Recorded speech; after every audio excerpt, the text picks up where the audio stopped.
السلام علیکم ورحمۃ اللہ وبرکاتہ۔ اعوذ باللہ من الشیطان الرجیم، بسم اللہ الرحمن الرحیم۔ رب اشرح لی صدری ویسر لی امری واحلل عقدۃ من لسانی یفقہوا قولی، رب زدنی علما، رب یسر ولا تعسر وتمم بالخیر۔ الحمدللہ، آج ہم پارہ نمبر 22 کا آغاز کریں گے۔ اس پارے میں ہم سورۃ احزاب کا ریمیننگ جو پارٹ ہے وہ پڑھیں گے۔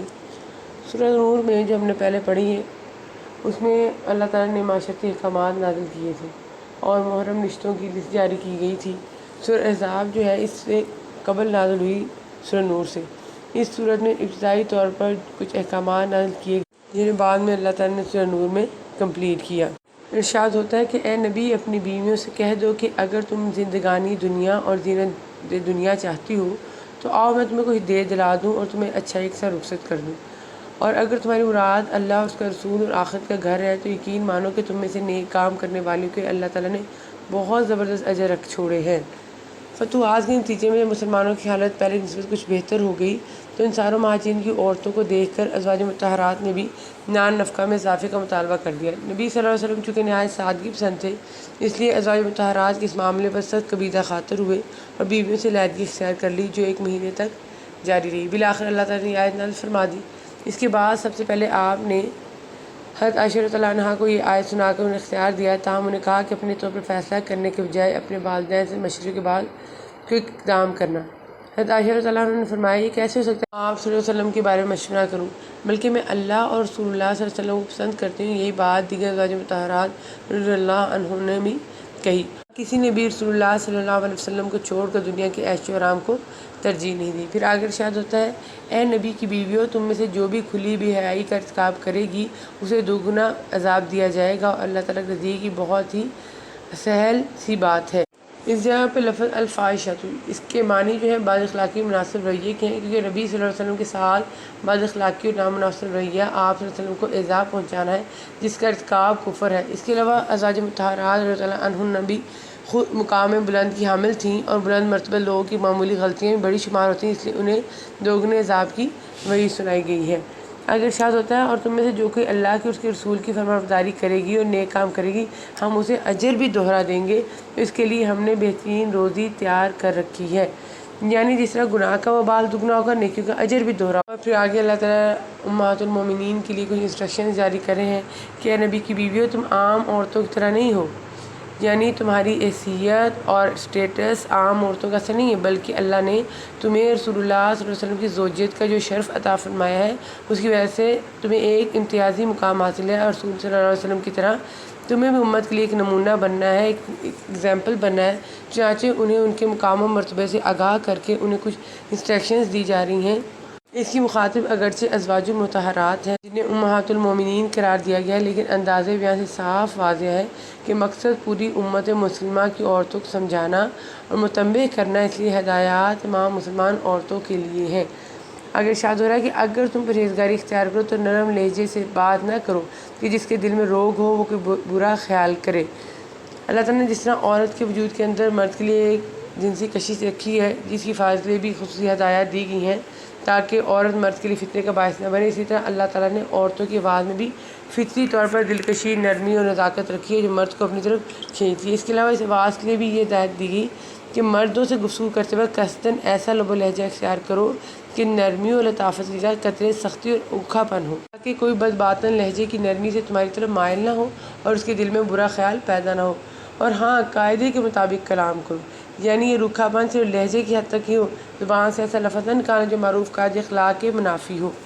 اور اپنے گھروں میں قرار سے رہو اور قدیم جاہلیت کے زمانے کی طرح اپنے بناؤ کا اظہار نہ کرو۔ اس میں گھر کے نکلنے کے آداب بتلا دیے کہ اگر باہر جانے کی ضرورت پیش آئے تو بناؤ سنگار کر کے یہ ایسے انداز جس سے تمہارا بناؤ سنگار ظاہر ہو، مت نکلو جیسے بے پردہ ہو کر، جس سے تمہارا سر، چہرہ، بازو اور چیسٹ وغیرہ لوگوں کو دعوت نظارہ دیں۔ قرآن پاک نے واضح کر دیا کہ یہ تبرج جاہلیت ہے جو اسلام سے پہلے تھی، اور آئندہ بھی جب کبھی اسے اختیار کیا جائے گا یہ جاہلیت ہی ہوگی، اسلام سے اس کا کوئی ریلیشن نہیں ہے، چاہے اس کا نام کتنا ہی خوشنما دل فریب رکھ لیا جائے۔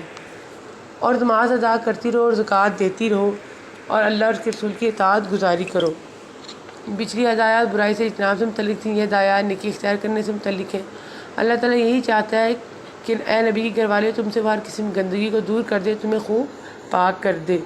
پھر اللہ تعالیٰ فرما رہے ہیں اور تمہارے گھروں میں اللہ کی جو آیتیں اور رسول کی جو احادیث پڑھی جاتے ہیں ان کا ذکر کرتی رہو، خیراً اللہ تعالیٰ لطف کرنے والا خبردار ہے، یعنی ان پر عمل کرو۔ حکمت سے مراد احادیث ہیں۔ پھر اللہ تعالیٰ بتا رہے ہیں ہمیں کہ اجر اور مغفرت کن کے لیے ہے۔ اللہ تعالیٰ کہہ رہے ہیں کہ بے شک مسلمان مرد اور مسلمان عورتیں۔ ام سلمہ رضی اللہ عنہا اور بعض دیگر صحابیات نے کہا کہ کیا بات ہے، اللہ تعالیٰ ہر جگہ مردوں سے خطاب فرماتا ہے، عورتوں سے نہیں؟ جس پر یہ آیت نازل ہوئی اس میں عورتوں کی دلداری کا اہتمام کر دیا گیا ہے، ورنہ تمام احکام میں مردوں کے ساتھ عورتیں بھی شامل ہیں، سوائے ان مخصوص احکام کے جو صرف عورتوں کے لیے ہیں۔ اس آیت اور دیگر آیات سے کلیئر ہے کہ عبادت و اطاعت الہی اور خروجی درجات و فضائل میں مرد اور عورت کے درمیان کوئی تفریق نہیں ہے، دونوں کے لیے ایکولی میدان کھلا ہے اور دونوں زیادہ سے زیادہ نیکیاں اور اجر و ثواب کما سکتے ہیں۔ جنس کی بنیاد پر اس میں کمی پیشی نہیں کی جائے گی۔ اس کے علاوہ مسلمان مومن کا الگ الگ ذکر کرنے سے کلیئر ہے کہ ان دونوں میں فرق ہے۔ ایمان کا درجہ اسلام سے بڑھ کر ہے، جیسا کہ قرآن حدیث کے دیگر دلائل پر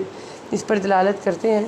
مومن مرد اور مومن عورتیں بھی اس میں شامل ہیں، فرما برداری کرنے والے مرد اور فرما بردار عورتیں، راست باز مرد اور راست باز عورتیں، صبر کرنے والے مرد اور صبر کرنے والی عورتیں، عاجزی کرنے والے مرد اور عاجزی کرنے والی عورتیں، خیرات کرنے والے مرد اور خیرات کرنے والی عورتیں، روزے رکھنے والے مرد اور روزے رکھنے والی عورتیں، اپنی شرمگاہ کی حفاظت کرنے والے مرد، حفاظت کرنے والیاں، بکثرت اللہ کا ذکر کرنے والے اور ذکر کرنے والیاں، ان سب کے لیے اللہ تعالیٰ نے وسیع مغفرت اور بڑا ثواب تیار کر رکھا ہے۔ پھر آگے ارشاد ہو رہا ہے، اور دیکھو کسی مومن مرد و عورت کو اللہ اور اس کے رسول کے فیصلے کے بعد اپنے کسی امر کا کوئی اختیار باقی نہیں رہتا۔ یاد رکھو اللہ تعالیٰ اس کے رسول کی جو بھی نافرمانی کرے گا اس کی گمراہی میں پڑے گا۔ یہ آیت حضرت زینب رضی اللہ عنہا کے نکاح کے سلسلے میں نازل ہوئی تھی۔ حضرت زید بن حارثہ رضی اللہ عنہ جو اگرچہ اصلاً عرب تھے لیکن کسی نے انہیں بچپن میں زبردستی پکڑ کے بطور غلام بیچ دیا تھا۔ نبی صلی اللہ علیہ وسلم سے خدیجہ رضی اللہ عنہا کے نکاح کے بعد خدیجہ رضی اللہ عنہا نے انہیں رسول اللہ صلی اللہ علیہ وسلم کو ہبہ فرما دیا تھا۔ آپ صلی اللہ علیہ وسلم نے زاد کر کے اپنا بیٹا بنا لیا تھا۔ نبی صلی اللہ علیہ وسلم نے ان کے نکاح کے لیے اپنی پھوپھی زاد حضرت زینب رضی اللہ عنہا کو نکاح کا پیغام بھیجا، جس پر انہیں ان کے بھائی کو خاندانی نجات کی بنا پر تعمل ہوا کہ زید رضی اللہ عنہ ایک آزاد کردہ غلام ہمارا تعلق ایک اونچے خاندان سے، جس پر یہ آیت نازل ہوئی، جس کا مطلب یہ ہے کہ اللہ اور رسول کے فیصلے کے بعد کسی مومن مرد اور اس کو یہ حق حاصل نہیں کہ وہ اپنا اختیار بروئے لائے، بلکہ اس کے لیے ضروری ہے کہ سر تسلیم خم کر دے۔ چنانچہ یہ آیت سننے کے بعد زینب رضی اللہ عنہا وغیرہ نے اپنی رائے پر اصرار نہیں کیا اور ان کا باہم نکاح ہو گیا۔ پھر آگے ارشاد ہو رہا ہے کہ یاد کرو جب کہ تم اس شخص سے کہہ رہا تھا جس پر اللہ نے بھی نام کیا اور تو نے بھی کیا، تو اپنی بیوی کو اپنے پاس رکھ اور اللہ سے ڈر، اور تو اپنے دل میں بات چھپائے ہوئے تھا جسے اللہ ظاہر کرنے والا تھا، اور تو لوگوں سے خوف کھاتا تھا، حالانکہ اللہ تعالیٰ اس کا زیادہ حقدار تھا کہ تو اس سے ڈرے۔ لیکن چونکہ ان کے مزاج میں فرق تھا، بیوی کے مزاج میں خاندانی نسب و شرف رچا ہوا تھا، جبکہ زید رضی اللہ عنہ کے دامن پر غلامی کا داغ تھا۔ ان کے آپس میں انبن رہتی تھی، جس کا تذکرہ حضرت زید رضی اللہ عنہ کی نبی صلی اللہ علیہ وسلم سے کرتے رہتے تھے، طلاق کا اندیہ بھی ظاہر کرتے، لیکن نبی صلی اللہ علیہ وسلم ان کو طلاق دینے سے روکتے اور نباہ کرنے کی تلقین فرماتے۔ اس کے علاوہ اللہ تعالیٰ نے آپ صلی اللہ علیہ وسلم کو اس پیش گوئی سے بھی آگاہ فرمایا جیسے کہ زید رضی اللہ عنہ کی طرف سے طلاق واقع ہو کر رہے گی، اس کے بعد زینب رضی اللہ عنہ کا نکاح آپ سے کر دیا جائے گا، تاکہ جاہلیت کی رسم جب نیت پر ایک کاری ضرب لگ کر واضح کر دیا جائے کہ منہ بولا بیٹا احکام شریعہ میں کے بیٹے کی طرح نہیں ہے، اور اس کی متعلقہ سے نکاح جو ہے جائز ہے۔ اس آیت میں انہی باتوں کی طرف اشارہ کیا گیا ہے کہ حضرت زید رضی اللہ عنہ پر اللہ تعالیٰ کا انعام یہ تھا کہ انہیں قبول اسلام کی توفیق دی، قرآن میں سے نجات دلائی۔ نبی صلی اللہ علیہ وسلم کا احسان ان پر یہ تھا کہ ان کی دینی تربیت کی، ان کو آزاد کر کے اپنا بیٹا قرار دیا، اور پھر اپنی امیمہ بنت عبد المطلب کی لڑکی سے ان کا نکاح کروا دیا۔ آپ صلی اللہ علیہ وسلم آگے چھپانے والی بات آ رہی کہ جو آپ کو حضرت زید رضی اللہ عنہ سے نکاح کی بابت ذریعہ وہی بتائی گئی تھی۔ آپ صلی اللہ علیہ وسلم ڈرتے تھے اس بات سے کہ لوگ کہیں گے کہ اپنے بہو سے نکاح کر لیا۔ آپ سے ان کا خوف اگرچہ فطری تھا، اس کے باوجود آپ صلی اللہ علیہ وسلم کو تنبیہ فرمائی گئی، ظاہر کرنے سے مراد یہ کہ یہ نکاح ہوگا جس سے بات سب کے علم میں آ جائے گی۔ آگے ارشاد ہے کہ پس جب کہ زید نے سوچ سے اپنی غرض پوری کر لی، یعنی نکاح کے بعد طلاق دی اور زینب رضی اللہ عنہا عدت سے فارغ ہوگی، ہم نے اسے تیرے نکاح میں دے دیا تاکہ مسلمانوں پر اپنے لے پالکوں کی بیویوں کے بارے میں کسی طرح کی تنگی نہ رہے، جبکہ وہ اپنی غرض ان سے پوری کر لیں۔ اللہ کا حکم تو ہو کر ہی رہنے والا ہے، جو چیزیں اللہ تعالیٰ نے اپنے نبی کے لیے مقرر کی ہیں ان میں نبی پر کوئی حرج نہیں۔ یہ اسی واقعہ نکاح زینب رضی اللہ عنہ کی تو اشارہ ہے، چونکہ یہ نکاح آپ کے لیے حلال تھا، اس لیے اس میں کوئی گناہ اور تنگی والی بات نہیں ہے۔ یہی اللہ کا دستور ان میں بھی رہا جو پہلے ہوئے، یعنی گزشتہ انبیاء علیہ السلام بھی ایسے کاموں کے کرنے میں کوئی حرج محسوس نہیں کرتے جو اللہ تعالیٰ کی طرف سے ان پر فرض قرار دے دیے جائے تھے، چاہے قومی عوامی رسم و رواج ان کے خلاف ہی ہوتے، اور اللہ تعالیٰ کے کام اندازے پر مقرر کیے ہوئے ہیں، یعنی خاص حکمت و مصلحت پر مبنی ہوتے ہیں، دنیاوی حکمرانوں کی طرح وقتی اور فوری طور پر مشتمل نہیں ہوتے۔ اسی طرح ان کا وقت بھی مقرر ہوتا ہے جس کے مطابق وقوع پذیر ہوتے ہیں۔ پھر آگے اللہ تعالیٰ کہیں کہ لوگوں تمہارے مردوں میں سے کسی کے باپ محمد صلی اللہ علیہ وسلم نہیں، اس لیے وہ زید بن حارثہ رضی اللہ عنہ کے بھی باپ نہیں ہیں جس پر انہیں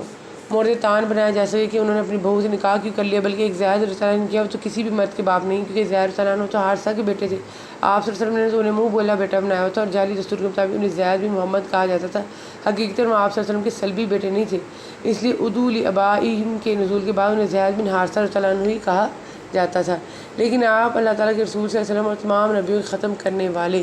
خاتم المہر کو کہتے ہیں، اور مہر آخری عمل کو کہا جاتا ہے، یعنی آپ صلی اللہ علیہ وسلم پر نبوت اور رسالت ختمہ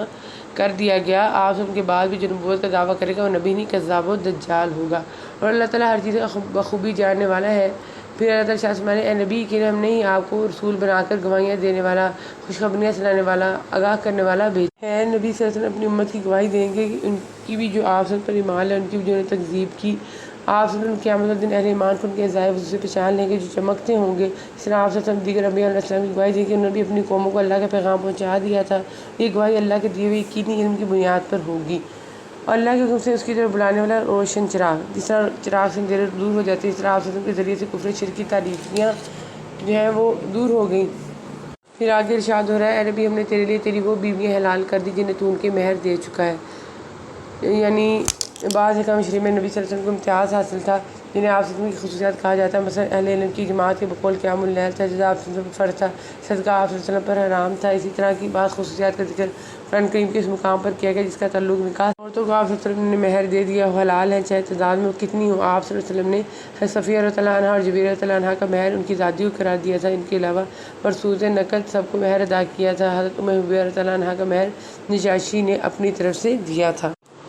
پھر اہل ایمان کو اللہ تعالیٰ ہدایات جاری کر رہے ہیں ایمان والوں جب تک تمہیں اجازت نہ دی جائے تم نبی کے گھروں میں نہ جایا کرو۔ آگے ارشاد ہو رہا ہے کہ جب تم نبی کی بیوی سے کوئی چیز طلب کرو تو پردے کے پیچھے سے طلب کرو۔ یہ حکم حضرت عمر رضی اللہ عنہ کی خواہش پر نازل ہوا۔ حضرت عمر رضی اللہ عنہ نے نبی صلی اللہ علیہ وسلم سے عرض کیا یا رسول اللہ صلی اللہ علیہ وسلم آپ کے پاس اچھے برے ہر طرح کے لوگ آتے ہیں، کاش آپ صلی اللہ علیہ وسلم امہات المومنین کو پردے کا حکم دے تو کیا اچھا ہو۔ اس پر اللہ تعالیٰ نے یہ حکم نازل فرمایا نہ تمہیں یہ جائز ہے کہ تم رسول اللہ کو تکلیف دو،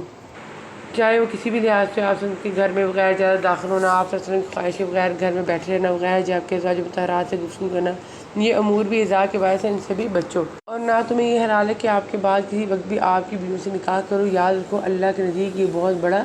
گناہ ہے۔ ان عورتوں پر کوئی گناہ نہیں کہ اپنے باپوں اور اپنے بیٹوں اور بھائیوں اور بھتیجوں اور بھانجوں اور اپنی میل جول کی عورتوں اور ملکیت کے ماتحتوں کے سامنے ہو۔ عورتوں اللہ تعالیٰ سے ڈرتی رہو، اللہ تعالیٰ کی ہر چیز پر شاہد ہے۔ جب عورتوں کے لیے پردے کا حکم نازل ہوا تو پھر گھر میں موجود اقارب یا ہر وقت آنے جانے والے رشتہ داروں کی بارے میں سوالوں کہ ان سے پردہ کیا جائے یا نہیں۔ چنانچہ اس آیت میں اقارب کو ذکر کر دیا گیا جن سے پردے کی ضرورت نہیں۔ اسی تفصیل جو ہے سورہ نور کی آیت نمبر 31 میں بھی ہم پڑھ چکے ہیں۔ پھر آگے اللہ تعالیٰ کہہ رہے ہیں کہ عورتوں اللہ تعالیٰ سے ڈرتی رہو، اللہ تعالیٰ ہر چیز میں شاہد ہے۔ اس مقام پر عورتوں کو تقوی کا حکم دے کے واضح کر دیا کہ اگر تمہارے دلوں میں تقوی ہوگا تو پردے کا جو اصل مقصد ہے قلب و نظر کی طہارت ہے اور عصمت کی حفاظت ہے وہ یقیناً تمہیں حاصل ہوگا، ورنہ حجاب کی ظاہری پابندیاں تمہیں گناہ میں ملوث ہونے سے نہیں بچا سکیں گی۔ اے ایمان والو تم بھی ان پر درود بھیجو اور خوب سلام بھی بھیجتے رہا کرو۔ اس آیت میں نبی صلی اللہ علیہ وسلم کی اس مرتبہ منزلت کا بیان ہے جو آسمانوں میں آپ سب کو حاصل ہے، یہ کہ اللہ تبارک و تعالیٰ فرشتوں میں آپ صلی اللہ علیہ وسلم کی تعریف کرتا ہے، آپ صلی اللہ علیہ وسلم پر رحمتیں بھیجتا ہے، اور فرشتے بھی آپ صلی اللہ علیہ وسلم کی بلندی درجات کی دعا کرتے ہیں۔ اس کے ساتھ ہی اللہ تعالیٰ نے اہل زمین کو حکم دیا کہ وہ بھی آپ صلی اللہ علیہ وسلم پر صلاۃ و سلام بھیجیں تاکہ آپ صلی اللہ علیہ وسلم کی دلی تعریف میں علوی اور سفلی دونوں عالم میں متحد ہو جائیں۔ حدیث میں آتا ہے کہ صحابہ رضی اللہ عنہم نے عرض کیا رسول اللہ صلی اللہ علیہ وسلم کا طریقہ تو ہم جانتے ہیں، یعنی التحیات میں السلام علیکم یہ نبی پڑھتے ہیں، ہم ضرور کس طرح پڑھا۔ اس پر آپ صلی اللہ علیہ وسلم نے درود ابراہیمی بیان فرمایا جو نماز میں پڑھا جاتا ہے۔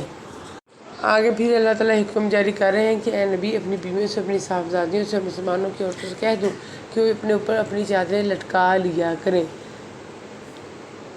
یہاں پہ جو لفظ ہوا ہے نا اسمال جلابیب، یہ جلباب کی جمع ہے جو ایسی بڑی چادر کو کہتے ہیں جس سے اس پورا بدن جو ہے ڈھک جائے، اور اپنے اوپر چادر لٹکانے سے مراد اپنے چہرے پہ اس طرح گھونگھٹ نکالا کہ جس سے چہرے کا بیشتر حصہ بھی چھپ جائے اور نظریں جھکا کر چلنے سے اسے راستہ بھی صحیح نظر آتا جائے۔ اس سے بہت جلد ان کی شناخت ہو جایا کرے گی، ورنہ ستائی جائیں گے۔ اللہ تعالیٰ بخشنے والا مہربان ہے۔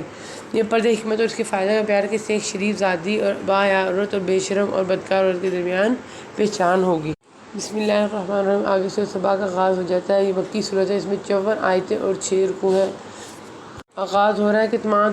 تعریفیں اس اللہ کے لیے ہیں جس کی ملکیت میں سب کچھ ہے جو آسمانوں اور زمین میں ہے۔ یعنی کہ اسی کی ملکیت و تصرف میں ہے، اسی کا ارادہ اور فیصلہ اس میں نافذ ہوتا ہے۔ انسان کو جو نعمت بھی ملتی ہے وہ اسی کی پیدا کردہ ہے، اسی کا احسان ہے، اس لیے آسمان و زمین کی ہر چیز کی تعریف دراصل ان نعمتوں پر اللہ ہی کی تعریف ہے جس سے اس نے اپنی مخلوق کو نوازا ہے۔ اگر ارشاد ہو رہا ہے کہ آخر میں بھی تعریف اسی کے لیے ہے۔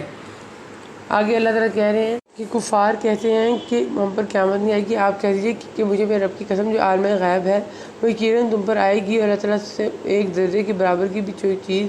پوشیدہ نہیں،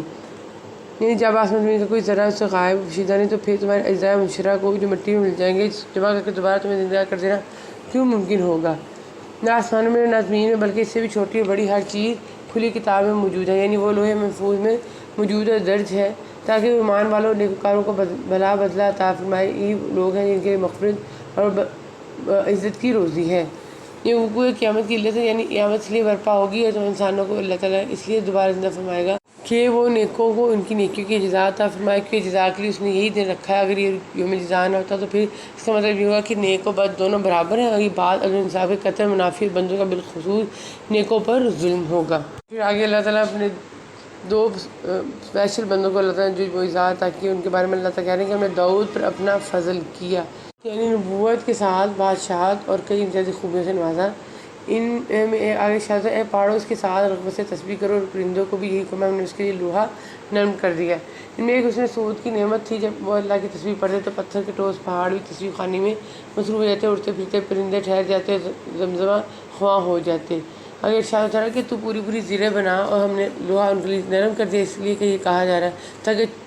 زریں جو ہیں چھوٹی بڑی نہ ہو یا سخت یا نرم نہ ہو، یعنی کڑیوں کے جوڑنے میں کیل اتنے باریک نہ کہ جو حرکت کرتے رہے ان میں قرار اور ثبات نہ آئے، اتنے موٹے کہ اسے توڑ ہی ڈالیں، یا جس سے ہلکا تنگ ہو جائے اسے پہنا نہ جا سکے، یعنی ذرا پانی کے سن کے بارے میں یہ جو ہدایات ہیں حضرت داؤد علیہ السلام کو جاری کی گئی ہیں۔ پھر آگے اللہ تعالیٰ شاہ فرماتا ہے ہم نے سلیمان کے لیے ہوا کو مسخر کر دیا، یعنی سلیمان علیہ السلام ماں آیان سلطنت اور لشکر تخت پر بیٹھ جاتے اور جدھر آپ کو حکومت ہوائیں اسے اتنی رفتار سے لے جاتی کہ ایک مہینے کی مسافت صبح سے دوپہر تک کی منزل میں طے ہو جاتی، اور پھر اسی طرح دوپہر سے رات تک ایک مہینے کی اتنی مسافت طے ہو جاتی، اس طرح ایک دن میں 2 مہینوں کی مسافت طے ہو جاتی۔ اور ہم نے ان کے لیے تانبے کا چشمہ بہا دیا، اور اس کے رب کے حکم سے بعض جنات اس کی ماتحتی میں اس کے سامنے کام کرتے تھے، اور ان میں سے جو بھی ہمارے حکم سے تابعی کرے ہم اسے بڑھتی آگ کے عذاب کا مزہ چکھائیں گے۔ اکثر مفسرین کے نزدیک کہ اصل سزا جو ہے وہ قیامت میں دی جائے گی، لیکن بعض کے نزدیک کی دنیا کی سزا ہے۔ وہ کہتے ہیں کہ اللہ تعالیٰ نے ایک فرشتہ مقرر فرمایا دیا تھا جس کے آگ کی ایک بڑی سی اسٹک ہوتی تھی، اور جو جن حضرت سلیمان علیہ السلام کے حکم سے تابعی کرتا فرشتہ اسٹک اسے مار دیتے، سے بھی جل کر بھسم ہو جاتا۔ اگر اللہ تعالیٰ شاہ فرما رہے ہیں قوم سبا کے لیے اپنی بستیوں میں قدرت الہی کی نشانی تھی۔ سبا وہی قوم تھی جس کی ملکہ سبا مشہور ہے، جو حضرت سلیمان علیہ السلام کے زمانے میں مسلمان ہو گئی تھی۔ قومی کے نام پر ملک کا نام بھی سبا تھا، آج کل یمن کے نام سے علاقہ معروف ہے۔ یہ بڑا خوشحال ملک تھا، یہ ملک بری اور بحری تجارت میں بھی ممتاز تھا، اور زراعت و باغبانی میں بھی نمایاں تھا، اور یہ دونوں چیزیں کسی ملک اور قوم خوشحالی کا سبب ہوتی ہیں، اس لیے مال و دولت کی فرمانی کو یہاں قدرت الہی کی نشانی سے تعبیر کیا گیا۔ ان کے دائیں بائیں 2 باغ تھے۔ کہتے ہیں کہ شہر کے طرف پہاڑ تھے جن سے چشموں اور نالوں کا پانی بہہ بہہ کر شہر میں آتا تھا۔ ان کے حکمرانوں نے پہاڑوں کے درمیان پشتے تعمیر کرا دی، ان کے ساتھ باغات لگا دیے گئے جن سے پانی کا رخ بھی متعین ہو گیا۔ باغوں کو بھی سرابی کا ایک قدرتی ذریعہ میسر آ گیا۔ انہی باغات کو دائیں بائیں 2 باغوں سے تعبیر کیا گیا ہے۔ ارشاد ہو رہا ہے کہ ہم نے ان کو حکم دیا تھا کہ اپنے رب کی دی ہوئی روزی کھاؤ اور اس کا شکر ادا کرو، یہ عمدہ شہر اور وہ بخشنے والا رب ہے۔ ارشاد ہو رہا ہے کہ لیکن انہوں نے روگردانی کی تو ہم نے ان پر زور کے سیلاب بھیج دیا، اور ہم نے ان کے باغوں کے بدلے 2 باغ دیے جو بد مزہ میووں والے اور جھاؤ اور بیری کے درختوں والے تھے، یعنی انہوں نے پہاڑوں کے درمیان پشتے اور باندھ تعمیر کر کے پانی کی رکاوٹ کی تھی اور اسے زراعت و باغبانی کے کام میں لاتے تھے۔ ہم نے اس تند و سیلاب کے ذریعے سے ان بندوں پشتوں کو توڑ ڈالا اور شاداب بالدار باغوں کا ایسے باغوں سے بدل دیا جن میں صرف قدرتی جھاڑ جھنگار ہوتے ہیں، جن میں اول تو کوئی پھل لگتا ہی نہیں ہے، اور اگر کسی میں لگتا بھی ہے تو سخت کڑوا سیلا بدمزہ جنہوں کو کھا ہی نہیں سکتا۔ البتہ کچھ بیری کے درخت جن میں بھی کانٹے زیادہ بیر کم تھے۔ یہ اللہ تعالیٰ کہیں کہ کہہ دیجیے کہ اللہ کے سوا جن کا تمہیں گمان ہے سب کو پکارو، نہ ان میں سے کسی کو آسمان اور زمین میں سے ایک ذرے کا اختیار ہے، یعنی انہیں نہ خیر پر کوئی اختیار، نہ شر پر کسی کو فائدہ پہنچانے کی قدرت ہے، نہ نقصان سے بچانے کی۔ آسمان اور زمین کا ذکر عموم کے لیے ہے، کیونکہ تمام خارجی موجودات کے لیے یہی ظرف ہے، نہ ان کا ان میں کوئی حصہ ہے، نہ پیدائش میں، نہ ملکیت میں، نہ تصرف میں، اور نہ ان میں سے کوئی اللہ کا مددگار ہے جو کسی معاملے میں بھی اللہ کی مدد کرتا ہے، بلکہ اللہ تعالیٰ ہی بلا شک غیر تمام اختیارات کا مالک ہے اور کسی کے تعاون کے بغیر ہی سارے کام کرتا ہے۔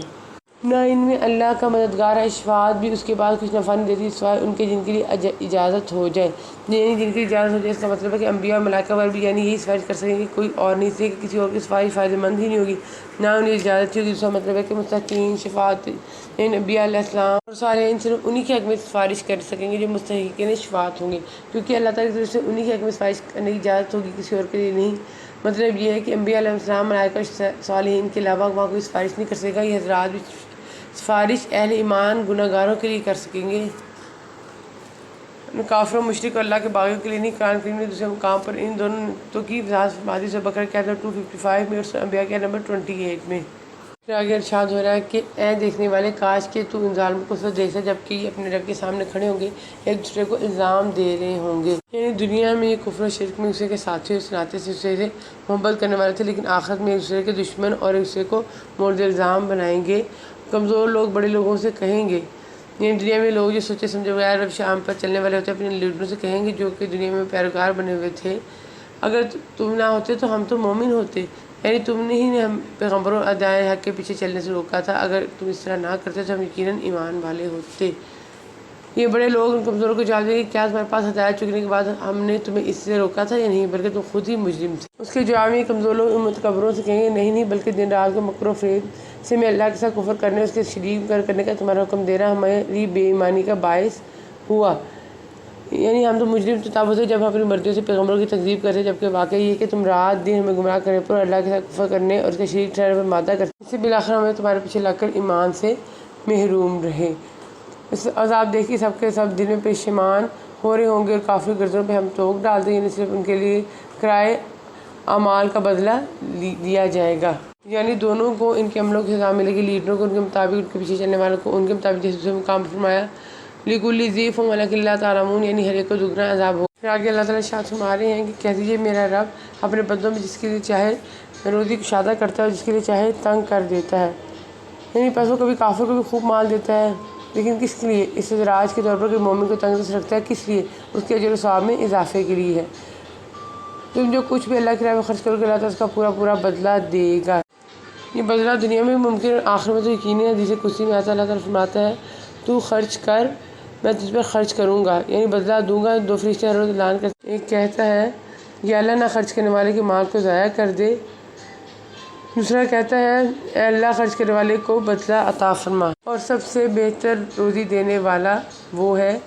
کیونکہ ایک بندہ کچھ دیتا ہے تو اس کے دینا اللہ تعالیٰ کی توفیق اور اس کی تقدیر سے، یہ حقیقت میں دینے والا اس کا رازق نہیں ہے، جس طرح بچوں کا باپ بچوں کا بادشاہ اپنے لشکر میں کفیل کراتا ہے، اس سے حالانکہ امیر اور معمور بچے بڑے سب کا رازق سے حقیقت میں اللہ تعالیٰ ہی ہے جو سب کا خالق بھی ہے۔ اس لیے جو میں اللہ کے دیے مال میں کسی کو کچھ دیتا ہے تو ایسے مال میں تصرف کرتا ہے جو اللہ نے اسے دیا ہے، بس در حقیقت رازق بھی اللہ ہی ہوا، تاہم اس کا مزید فضل و کرم ہے کہ اس کے دیے مال میں اس کی مرضی کے مطابق خرچ کرنے پر وہ اجر و ثواب بھی عطا فرماتا ہے۔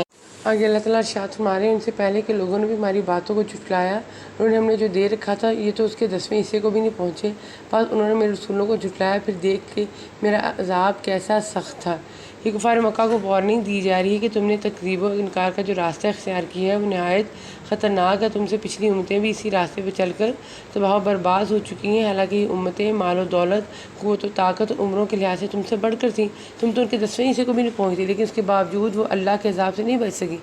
اسی ٹاپک کو سورہ احقاف کی آیت نمبر 26 میں بیان فرمایا گیا ہے۔ پھر سورہ فاطر کا آغاز ہو جاتا ہے، بسم اللہ الرحمن الرحیم۔ یہ مکی صورت ہے، اس میں 45 آیتیں، 5 رکوع ہیں۔ اللہ تعالیٰ کہہ رہے ہیں کہ اللہ تعالیٰ جو رحمت لوگوں کے لیے کھول دے سو اس کا کوئی بند کرنے والا نہیں، اور جس کو بند کر دے سو اس کے بعد اس کو جاری کرنے والا نہیں، اور وہی غالب حکمت والا ہے، یعنی ہر چیز کا دینے والا بھی وہی ہے اور واپس لینے والا بھی یا روک لینے والا بھی وہی ہے۔ اللہ تعالیٰ لوگوں مخاطب کر کہنے کہ یا ایھا الناس ان وعد اللہ حق، لوگوں اللہ تعالیٰ کا وعدہ سچا ہے کہ قیامت برپا ہوگی اور نیک و بد کو ان کے عملوں کی جزا اور سزا دی جائے گی۔ تمہیں زندگانی دنیا دھوکے میں نہ ڈالے، یعنی آخرت کی نعمتوں سے غافل نہ کر دے جو اللہ تعالیٰ نے اپنے نیک بندوں اور رسولوں کے پیروکاروں کے لیے تیار کر رکھی ہے، بس اس دنیا کی عارضی لذتوں میں کھو کر آخرت کی دائمی راحتوں کو نظر انداز نہ کرو، اور نہ دھوکے باز شیطان تمہیں غفلت میں ڈالے، یعنی اس کے دعو و فریب سے بچ کر رہو، اس لیے کہ وہ دھوکے باز ہے، اس کا مقصد ہی تمہیں دھوکے میں مبتلا کر کے اور دھوکے میں رکھ کے جنت سے محروم کرنا ہے۔ یہی الفاظ ہم نے سورہ لقمان کی آیت نمبر 33 میں بھی پڑھے ہیں۔ آگے ارشاد ہو رہا ہے جو شخص عزت حاصل کرنا چاہتا ہے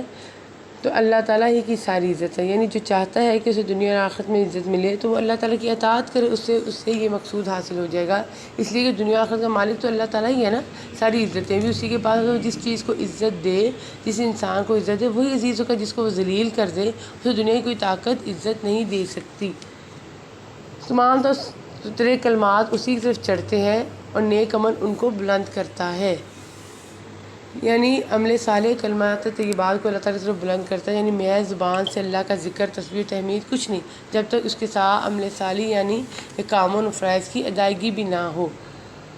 اور جو لوگ برائیوں کے داؤ گھات میں لگے رہتے ہیں ان کے لیے سخت تر عذاب ہے، ان کا یہ مکر برباد ہو جائے۔ چوتھے ربع کا آغاز ہو جاتا ہے، پھر اللہ تعالیٰ لوگوں کو مخاطب کریں کہ یا ایھا الناس انتم الفقراء الی اللہ، اے لوگو تم اللہ کے محتاج ہو۔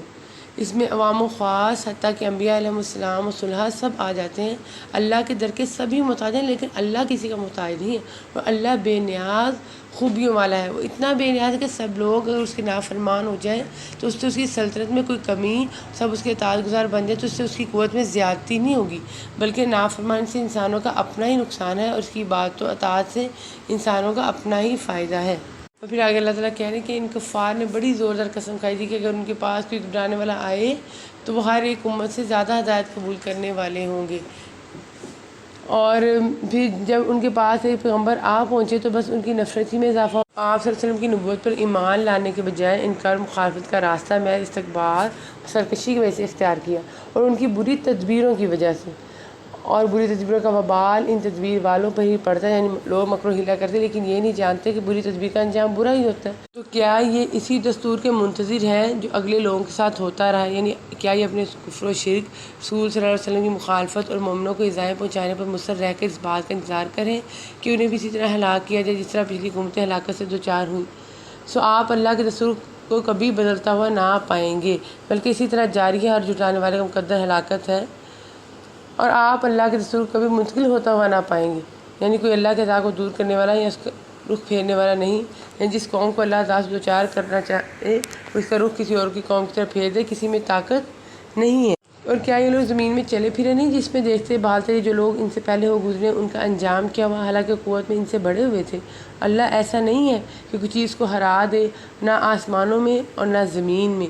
وہ بڑے علم والا بڑی قدرت والا ہے۔ اور اگر اللہ تعالیٰ لوگوں پر ان کے اعمال کے سبب دار و گیر فرمانے لگتا، پکڑ کرنے لگتا تو روئے زمین پہ ایک جاندار کو نہ چھوڑتا، یعنی انسانوں کو ان کے گناہوں کی پاداش میں، جانوروں کو انسانوں کی نحوست کی وجہ سے، یہ مطلب ہے کہ تمام اہل زمین کو ہلاک کر دیتا، اور انسانوں کو بھی جن جانوروں روزے کے مالک ہیں، اس کا مطلب ہے کہ آسمان سے بارشوں کا سلسلہ منقطع فرما دیتا ہے جس سے زمین پر چلنے والے سب دابتہ جو ہیں وہ مر جاتے، لیکن اللہ تعالیٰ ان کو ایک میعاد معین تک مہلت دے رہا ہے۔ یہ دنیا میں بھی ہو سکتی میعاد معین، اور یوم قیامت تو ہے ہی۔ سو جب ان کی میعاد آپ پہنچیں گی اللہ تعالیٰ اپنے بندوں کو دیکھ لے گا، یعنی ان کا محاسبہ کرے گا اور شخص کے عملوں کا پورا بدلہ دے گا۔ اہل ایمان و اطاعت کو اجر و ثواب، اہل کفر و معصیت کو عتاب و عقاب، اس میں مومنوں کے لیے تسلی اور کافروں کے لیے وعید۔ پھر آگے سورہ یاسین کا آغاز ہو جاتا ہے۔ سورہ یاسین مکی صورت ہے، اس میں 83 آیتیں اور 5 رکوع ہیں۔ اس کی ڈیٹیل ہم پڑھیں کیونکہ کل کے اس بارے میں اس کا زیادہ حصہ ہے، تو آج کے اس بارے میں کوئی دعا نہیں آئی۔ اللہ تعالیٰ سے دعا ہے کہ اللہ تعالیٰ ہمیں رمضان المبارک کی بابرکت سعادتوں سے بھرپور فائدہ اٹھانے کی توفیق عطا فرمائے۔ وآخر دعوانا ان الحمد للہ رب العالمین۔